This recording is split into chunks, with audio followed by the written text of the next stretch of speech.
Vamos lá, gente. Antes de tratar especificamente dos princípios gerais do processo do trabalho, vamos falar rapidinho de um tema rapidinho, que são os oficiais. Oficiais de justiça e oficial de justiça avaliador. O que nós precisamos destacar em relação a eles? Previstos no artigo 721 da nossa CLT, nós temos os seguintes dados importantes. Primeiro, o oficial de justiça, ele tem o prazo de 9 dias para o cumprimento do ato que lhe for deprecado. O oficial de justiça avaliador, no caso de avaliação, o prazo é de 1 dia maior, é de 10 dias para o cumprimento do ato deprecado. Além disso, nós precisamos saber, quanto aos oficiais de justiça e oficiais de justiça avaliador, que, na falta ou impedimento deles, o juiz vai designar, poderá atribuir a realização do ato a qualquer servidor, determina o artigo 721, parágrafo 5º da CLT, estabelece que, na falta ou impedimento do oficial de justiça ou do oficial de justiça avaliador, o juiz poderá determinar a realização do ato a qualquer servidor. Na falta deles, qualquer servidor poderá ser incumbido pelo juiz da prática do ato, ok? Excelente. Agora sim, podemos passar aos princípios no processo do trabalho. O nosso examinador costuma colocar na prova assim, ó, que são, colocar no edital assim, princípios, aí dentro do parênteses, aplicação subsidiária do CPC. É verdade que esse é o princípio mais cobrado, mas às vezes eles cobram outros também. Nós não podemos dar sopa para o azar. Então, vamos lá, vamos comentar todos os princípios, ou pelo menos os mais importantes, que se aplicam aqui no processo do trabalho. O primeiro não pode deixar de ser, é o da aplicação subsidiária do CPC. Subsidiária do Código de Processo Civil do CPC aqui. A matéria é regida por um artigo muito famoso no processo do trabalho que você precisa conhecer, que é o artigo 769 da CLT. O que ele estabelece? Estabelece que, quando há omissão da CLT, aplica-se a legislação processual comum. Atenção, apesar do nome do princípio de aplicação subsidiária do CPC, cuidado para não se confundir. Quando há omissão da CLT, nós vamos recorrer à legislação processual comum. Quem é esta? Gente, esta abrange o CPC, naturalmente, Código de Processo Civil, o Código de Defesa do Consumidor, a Lei do Mandado de Segurança, a Lei de Ação Civil Pública. Tudo isso é legislação processual comum.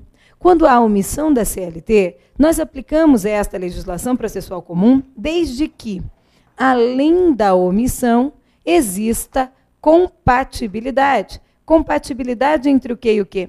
Compatibilidade entre a norma a ser aplicada e os princípios gerais do processo do trabalho. 2 exemplos. A CLT não versa sobre o recurso adesivo no processo do trabalho. Não há um único artigo na CLT dizendo que cabe ou que não cabe o recurso interposto da forma adesiva, coisa que nós vamos falar quando estivermos estudando os recursos no processo. Mas o fato é que não há nenhum artigo da CLT versando sobre isso. Bom, e aí, neste caso, nós recorremos à legislação processual comum. Quem poderia ser aplicado aqui subsidiariamente para poder nos socorrer nesse caso? Seria o CPC. Quando nós chegamos no CPC, estão lá os artigos 500 e seguintes do Código de Processo Civil regulamentando o recurso adesivo no processo civil. Bom, para que ele seja aplicável no processo do trabalho, além da omissão, se exige mais. Se exige compatibilidade. Ora, se a CLT é omissa, há compatibilidade? Como que eu faço para saber? Possivelmente os tribunais tenham se pronunciado com relação ao tema. Procure nas súmulas, nas OJs, procure na jurisprudência esparsa, que ainda não está sumulada ou não foi objeto de orientação jurisprudencial.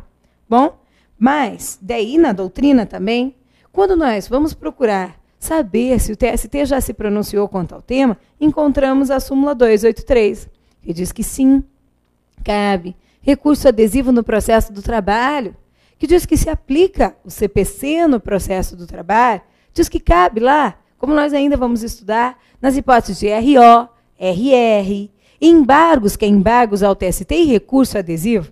Então tá aí. A omissão da CLT e eu vou aplicar o CPC quanto ao recurso adesivo no processo do trabalho. Simples assim. Aí, um outro exemplo. Vamos pensar. A CLT não versa, não trata do prazo para litisconsortes com procuradores diferentes. Não há um único artigo da CLT versando sobre o assunto. Prazo para litisconsortes com procuradores diferentes. O que é isso? Quando há um litisconsórcio com procuradores diferentes? Isso acontece, um litisconsórcio existe quando há mais de uma pessoa em um dos polos. Mais de um autor, litisconsórcio ativo. Mais de um réu, litisconsórcio passivo. Mais de um autor e de um réu, litisconsórcio misto. Se eu tenho mais de um réu, por exemplo, com procuradores diferentes, eu proponho a reclamação contra 2 empresas e cada uma delas tem um advogado. E aí? O prazo é diferenciado? A CLT não tem uma regra sobre o prazo para litisconsortes com procuradores diferentes. Nesse caso, nós recorremos à legislação processual comum. CPC é quem poderia nos socorrer num caso como esse, não é o CDC, nenhuma a Lei de Mandado de Segurança, nenhuma outra legislação processual comum. Quando nós chegamos no CPC, está lá, 191 do CPC, dizendo que o prazo é em dobro. Ele diz, vou falar abaixo, que litisconsortes com procuradores diferentes tem prazo em dobro para recorrer, dobro para contestar e dobro para, de modo geral, falar nos autos. Mas isso é suficiente para que esta norma seja aplicável no processo do trabalho? Claro que não. Basta que haja omissão da CLT? Não basta, se exige mais, se exige compatibilidade. Compatibilidade entre o que e o que? Compatibilidade entre esse 191 do CPC e os princípios gerais do processo do trabalho. Eu não sei se há compatibilidade ou não. E aí? Não se aplica ao prudente arbítrio do juiz? Não é assim. O juiz quer, ele aplica, o juiz não quer, ele não aplica. Aplica-se a legislação processual comum de forma supletiva aqui no processo do trabalho. Para isso, eu preciso saber qual é o entendimento da doutrina, da jurisprudência, acerca dessa compatibilidade. É aí que nós fomos procurar nas súmulas, para saber se o TST já tinha se pronunciado. Não. Fomos procurar nas OJs quando nos deparamos com a OJ 310 da SDI 1 do TST. E aqui fica claro, litisconsortes com procuradores diferentes não tem prazo em dobro no processo do trabalho. Não tem prazo em dobro para recorrer, não tem prazo em dobro para contestar, não tem prazo em dobro para, de modo geral, falar nos autos. Este artigo 191, que dá dobro de prazo para litisconsortes, não é compatível com o princípio da celeridade inerente ao processo do trabalho. Por isso, concentre-se no seguinte: litisconsortes com procuradores diferentes não tem prazo em dobro, isso cai bastante na prova. Que o examinador é danado, ele diz que a CLT é omissa, ele te dá o 191 do CPC e quer saber se aplica, e você vai dizer que não se aplica no processo do trabalho. Tudo bem, gente? Mais um exemplo somente. A CLT, ela é omissa quanto à prescrição de ofício no processo. Prescrição que é um tema misto, né? De direito material e processual do trabalho. A CLT não fala nada sobre o acolhimento de prescrição de ofício aqui no nosso processo. Aí, nós vamos recorrer à legislação processual e de direito material comum. Está lá, é o momento em que nós chegamos no artigo 219, parágrafo 5º do Código de Processo Civil, que diz que se aplica, que o juiz pode determinar, acolher de ofício a prescrição. Gente, basta que haja omissão da CLT, que ela não diga nada a respeito de prescrição para que seja possível aplicar o CPC. Não se exige mais, aqui também se exige compatibilidade. Nessa hora, nós vamos procurar nas súmulas. Nada. OJs, nada. Então, vamos olhar a jurisprudência de modo geral. Vamos olhar, em especial, a jurisprudência da seção de dissídios individuais do TST. Ela que é encarregada da uniformização da jurisprudência do tribunal, né? E quando chegamos lá, percebemos reiteradas e reiteradas decisões no sentido de que não se acolhe prescrição de ofício no processo do trabalho. Não, porque não se acolhe a prescrição de ofício aqui, porque é incompatível com o princípio da proteção que também se aplica no processo do trabalho. Não cabe prescrição de ofício. Não dá para o juiz acolher a prescrição de ofício no processo do trabalho. Beleza? Ainda com relação a esse princípio, só um detalhe, aproveitando aqui. O artigo 889 da CLT versa sobre a execução, sobre a hipótese de omissão da CLT, mas na execução. Gente, ele diz que se aplica a lei dos executivos fiscais, não a legislação processual comum como um todo, aplica-se a lei dos executivos fiscais. Só se persistir a omissão é que nós poderíamos recorrer ao Código de Processo Civil. Mas o que se aplica subsidiariamente na execução é a lei dos executivos fiscais. Para tanto, da mesma forma, tem que haver omissão da CLT e mais compatibilidade entre o que e o que? Entre a norma a ser aplicada da lei dos executivos fiscais e os princípios gerais do nosso processo do trabalho. Omissão mais compatibilidade, ok? Detalhe, para a prova, quando a CLT se referir simplesmente à omissão da CLT, quando a CLT se referir, não. Quando o examinador se referir à omissão da CLT, você entende que ele está querendo saber da fase de conhecimento e se aplica o artigo 769 da CLT. Em contrapartida, quando ele disser claramente, com todas as palavras, omissão da CLT na execução, aí você não terá dúvida de que se aplica o artigo 889 da CLT, pois ele está cobrando a fase de execução. É comum o examinador simplesmente chegar e falar, diante da omissão da CLT, aplica-se subsidiariamente o CPC? Ou seja, quando ele disser isso, você já sabe, é na fase de conhecimento, ele está perguntando sobre a legislação processual comum, que é aplicável quando há omissão da CLT na fase de conhecimento. Ok? Então, não é ao prudente arbítrio do juiz, não é quando o juiz quer, aplica-se subsidiariamente, é complementar a legislação processual do trabalho, essa legislação processual comum, quando há compatibilidade. Isso acontece por quê? Porque a CLT não regulamenta todos os institutos de processo do trabalho, precisando, e a própria lei determina, que ela se valha subsidiariamente da legislação processual comum. Tranquilo? Vamos agora aos outros princípios aqui no nosso processo do trabalho. Gente, princípio importante, do qual precisamos falar, é o da identidade física do juiz. Princípio da identidade física do juiz no processo do trabalho. Este princípio está previsto no artigo 132 do Código de Processo Civil. E ele estabelece que o juiz que concluir a instrução é aquele que deverá julgar o processo, é o que deverá julgar a lide, salvo ser, e aí ele vai trazer exceções, se estiver convocado, licenciado, afastado por algum motivo, enfim. Caso contrário, o juiz que concluir a instrução é o que deverá julgar a lide, porque ele olhou nos olhos das testemunhas, ele olhou nos olhos das partes, ele teve contato com as provas, então ele é o que tem maior aptidão para julgar a causa.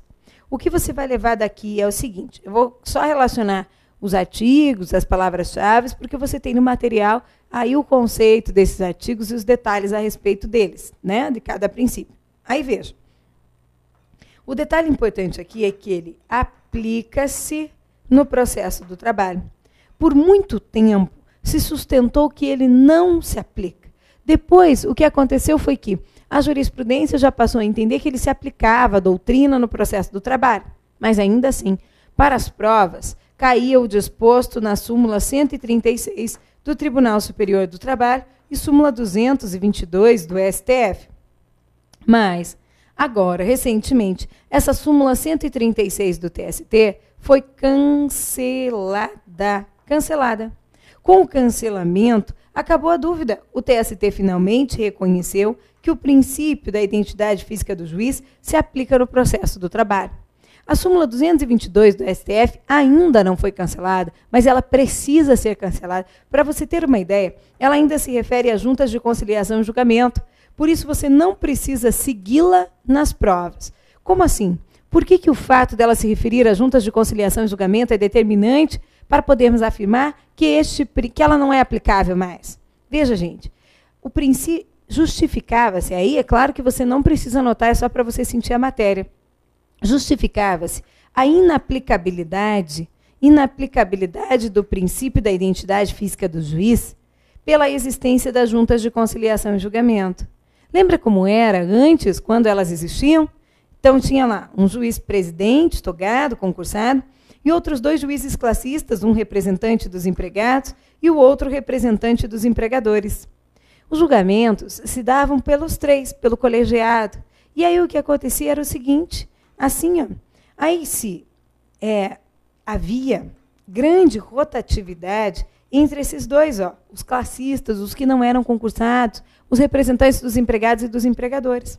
Diante disso, diante dessa rotatividade, não se poderia impor que estes 3 que julgaram a lide, que instruíram a causa, que tiveram contato com as testemunhas, fossem os mesmos a julgar a lide.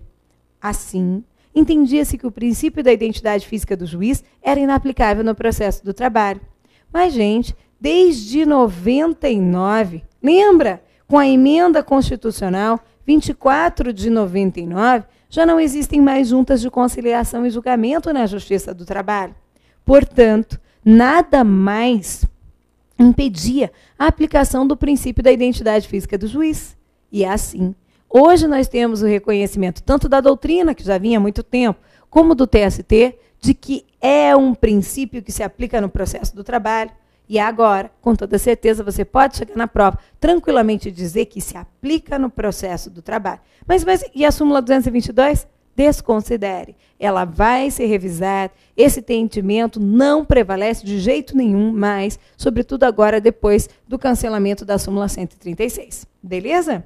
Pessoal, outros princípios. Nós temos aqui no processo do trabalho o princípio dispositivo. O princípio dispositivo. O que ele estabelece? Ele estabelece, também chamado de princípio da inércia. Ele estabelece que o processo jamais vai iniciar, que o processo não vai começar inércia, senão por iniciativa da parte no nosso processo do trabalho. Então, o juiz não dará início ao trâmite processual, salvo se houver iniciativa da parte, princípio da inércia, ou então, também chamado de princípio dispositivo.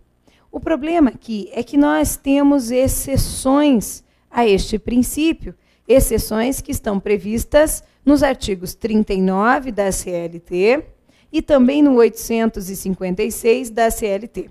Todas as 2 hipóteses de exceções que eu vou comentar com vocês são refutadas pela jurisprudência, pelos tribunais, mas ainda assim vem caindo nas provas objetivas. É aquele caso em que a Superintendência Regional do Trabalho, encaminha ofício para a Justiça do Trabalho, para apuração do vínculo de emprego, quando eles não puderam, quando essa Secretaria Regional do Trabalho, que é aquela antiga delegacia regional, não conseguiu apurá-lo. Se existia ou não, encaminha ofício para a Justiça do Trabalho, para que seja iniciada a reclamação trabalhista com pedido de reconhecimento de vínculo de emprego. A outra hipótese é a prevista no artigo 856 da CLT, que ainda prevê que o presidente do Tribunal Regional do Trabalho pode, de ofício, suscitar o dissídio coletivo de greve, aquele que verse sobre a paralisação do trabalho. É o que nós temos. Então, vamos ver esses 2 artigos da CLT para que você saiba exatamente em que extensão eles podem ser cobrados na sua prova. Está aqui mais fácil para mim. Antes, então, o 856 da CLT. Olha o que o artigo estabelece. Olha como pode cair na sua prova como exceção ao princípio dispositivo ou princípio da inércia. Ele diz, a instância, se referindo a dissídio coletivo, será instaurada mediante representação escrita ao presidente do tribunal. Poderá ser também instaurada por iniciativa do presidente. Que presidente? Iniciativa do presidente do tribunal ou ainda requerimento da Procuradoria da Justiça do Trabalho, sempre que ocorrer suspensão do trabalho. Sempre que ocorrer suspensão do trabalho. Ou seja, na hipótese de dissídio coletivo de greve. E agora vamos lá. Vamos ao artigo 39 da nossa CLT. Ela diz assim: verificando que as alegações feitas pelo reclamado versam sobre a não existência da relação de emprego. Perante a Secretaria Superintendência Regional, o empregador diz: não existia vínculo de emprego. Ou, sendo impossível verificar essa condição pelos meios administrativos. Veja, administrativamente, a superintendência não conseguiu verificar se existia vínculo ou não. Será o processo encaminhado à Justiça do Trabalho, de ofício. Será o processo encaminhado à Justiça do Trabalho, nesse caso, sobrestado o julgamento do auto de infração que houver sido lavrado. Está vendo? O parágrafo 1º diz: se houver acordo, a Junta de Conciliação e Julgamento, e aí nós já sabemos a Vara do Trabalho, em sua sentença, ordenará que a Secretaria efetue as devidas anotações na carteira de trabalho. E se não houver acordo lá na Justiça do Trabalho, e o juiz do trabalho vier a reconhecer o vínculo, já se determinaria a anotação na carteira de trabalho. Igual procedimento observar-se-á no caso de processo trabalhista de qualquer natureza, quando for verificada a falta da anotação. Vale a pena desde já fazer um parênteses aqui para comunicar que isto não se pratica mais atualmente, anotação pela secretaria, porque isso poderia impedir que o empregado conseguisse um outro emprego, já que o novo possível empregador ia verificar que a anotação da carteira foi feita pela Secretaria da Vara, o que significa que o empregado propôs uma reclamação trabalhista, ou, ao menos, ela passou pela Secretaria Regional, Superintendência Regional do Trabalho, e, com isso, o novo possível empregador iria ficar reticente para contratar esse empregado. Está vendo? Então, o que acontece? Na hipótese em que a Superintendência Regional, que o órgão administrativo, não conseguia apurar se houve vínculo de emprego ou não houve vínculo de emprego, mediante ofício, ele vai requerer que essa verificação se faça pela Justiça do Trabalho. E o juiz do trabalho, sem que o empregado tenha proposto uma reclamação trabalhista, vai processar o pedido de verificação da existência do vínculo de emprego, realizada pela superintendência. Se não for feito acordo, de acordo com o próprio artigo 39, a anotação poderia ser feita pela secretaria. Mas, na verdade, hoje o que o juiz vai fazer é determinar, sob pena de multa, que o empregador faça a anotação na carteira. Mas são 2 exemplos de exceções ao princípio da dispositiva da inércia, segundo o qual o processo não começa, senão por iniciativa da parte. Aqui ele está começando por ex officio, de ofício, pelo próprio juiz, no segundo caso do dissídio coletivo, pelo próprio presidente do tribunal, em caso de greve. O outro princípio que nós precisamos ver é o inquisitivo ou inquisitório. Inquisitivo ou inquisitório. O que ele estabelece? Previsto lá no artigo 262 do Código de Processo Civil, na segunda parte, ele estabelece que o processo, uma vez iniciado, se desenvolve por impulso oficial. O processo se desenvolve aqui por impulso oficial. Ele começa por iniciativa da parte, mas ele se desenvolve, ele decorre por impulso oficial. A questão que mais cai no nosso processo é aquela que traz para nós um artigo que é tão importante, tão valorizado no processo do trabalho, que é o artigo 765 da CLT. Ele estabelece que o juiz poderá determinar qualquer diligência que repute útil ou necessária ao esclarecimento da causa.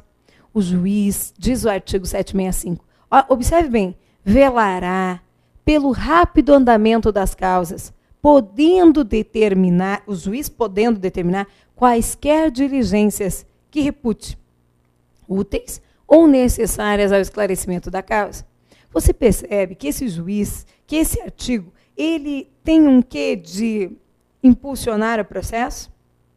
Você percebe que ele autoriza o juiz praticar qualquer ato que venha impulsionar o processo, ainda determinando que ele o faça com a maior agilidade possível? Pois bem, às vezes, o examinador, quando quer trazer uma questão danada de prova, ele coloca lá o texto do artigo 765 e aí pergunta qual o princípio correlato. É a hora em que você vai dizer que aqui nós vimos o princípio inquisitivo ou inquisitório. Beleza? Vamos mais, gente. O outro princípio da imediatidade ou da imediação. Imediatidade ou então da imediação aqui no nosso processo. O que ele estabelece? Ele estabelece que as provas serão produzidas com a participação do juiz, com a presença do juiz. Onde você vê o princípio da imediatidade? Em todos aqueles artigos que determinam que o juiz participará da produção da prova. É o que ocorre, por exemplo, no artigo 820 da CLT. Eu vou ler para você, vale a pena. Eu quero que você perceba como aqui nós temos o juiz participando da produção da prova. Olha lá, veja. As partes e as testemunhas serão inquiridas pelo juiz. O juiz olha nos olhos das partes, primeiro da parte autora, depois da parte ré em audiência, e pergunta o que aconteceu, o que houve. Depois, serão inquiridas pelo juiz, podendo ser reinquiridas por seu intermédio, por intermédio do juiz, por seu intermédio, a requerimento das partes, dos seus representantes ou advogados. Então, o juiz vai ouvir a parte autora. Pergunta tudo que ele acha necessário ao esclarecimento da causa. Pergunta. Ele ouve primeiro a parte autora nesse processo. Depois, ele permite que a parte ex-adversa faça perguntas. Mas as perguntas são feitas ao juiz que repassa para a parte. Consegue perceber a imediatidade ou a imediação? O juiz participando, o juiz atuando na produção da prova? Consegue, gente? Então, é isso que você tem que observar. Princípio da imediatidade ou da imediação já caiu nas provas de tribunais. O outro princípio, que vamos começar a ver agora, é o da estabilidade da lide. Ele prevê que há um momento final, há um momento último, a partir do qual não é mais possível modificar a petição inicial. No processo civil, o que acontece no processo civil, que é diferente do processo do trabalho? Antes da citação da outra parte, elas podem modificar a petição inicial a qualquer momento. Antes da citação, é possível modificar a petição inicial sem problema nenhum, sem a concordância da outra parte. Depois da citação da parte ex-adversa, só com a concordância do reclamado. E aí, por fim, aqui no processo do trabalho, depois de algo que só tem lá no processo civil, do despacho saneador, depois do saneamento, acabou. Nem com a concordância das partes. Não é mais possível modificar a lide. Então, quando nós percebemos que no processo civil, depois do saneamento, não é mais possível modificar a petição inicial, nós percebemos o momento último, o momento em que se estabilizou a lide, a partir do qual não é mais possível modificar a petição inicial em nenhuma hipótese. Aí, aqui, nós estamos vendo o princípio da estabilidade da lide. E no processo do trabalho? Inicialmente, vale dizer que no processo do trabalho há algumas características diferentes do processo civil. Primeiro, a ajuizada reclamação trabalhista, ela é distribuída para uma das varas. Não se preocupe com esse quadro, que nós vamos montar muitas vezes ainda. Ela é distribuída para uma das varas. Quando chega na vara, olha só, automaticamente o servidor vai encaminhar uma notificação para que as partes compareçam em audiência no processo do trabalho. A ajuizada ela é distribuída ela vai para uma das varas, automaticamente é encaminhada a notificação. E é nessa audiência no processo do trabalho que é apresentada a defesa. Então, o que é que se entende? Qual é o entendimento que prevalece? Apesar de haver divergência, qual é o entendimento que prevalece? Entende a doutrina que é possível modificar a petição inicial a qualquer momento, inclusive no dia da audiência, desde que antes da apresentação da defesa. Então, quando começou a audiência no processo do trabalho, eu posso pedir para modificar a petição inicial sem problema nenhum. Pode modificar. Só que depois da apresentação da defesa, não, aí não é mais possível modificar a petição inicial aqui no nosso processo. Então, no processo do trabalho, quando que ocorre a estabilização da lide? Quando que se vê esse princípio? É possível modificar a RT até no dia da audiência, desde que antes da